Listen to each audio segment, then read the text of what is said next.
ഒരിക്കലും കടന്നു പോകാത്ത ഒരു പ്രതിസന്ധിയിലൂടെയാണ് നമ്മുടെ നാട് കടന്നുപോയിക്കൊണ്ടിരിക്കുന്നത്. വയനാടുണ്ടായ ഉരുൾപൊട്ടലുമായി ബന്ധപ്പെട്ട് 250ഓളം പേരെയാണ് നഷ്ടപ്പെട്ടിരിക്കുന്നത്. ഇനി 200ഓളം പേരെ കണ്ടുകിട്ടാണ്ട് ഒരുപാട് മൃതദേഹങ്ങൾ, 80ഓളം പേരെ മാത്രമാണ് തിരിച്ചറിയാൻ സാധിച്ചത്. ഇനിയും ഒരുപാട് മൃതദേഹങ്ങൾ ആരാണെന്ന് പോലും മനസ്സിലാവാതെ കിടക്കുകയാണ്.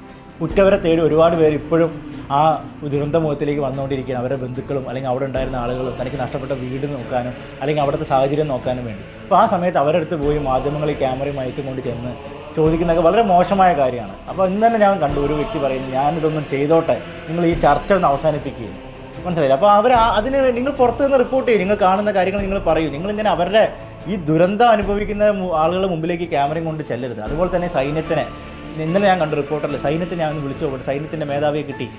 സാർ ഞാൻ ഇനി അരമണിക്കൂർ കഴിഞ്ഞാൽ വീണ്ടും വിളിക്കാം. നിങ്ങൾ അവർ പണി ചെയ്യാൻ വിടൂ സാർ.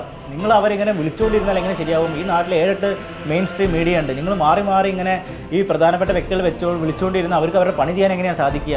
നിങ്ങൾ കുറച്ചും കൂടി പക്വത കാണിക്കണം ഈ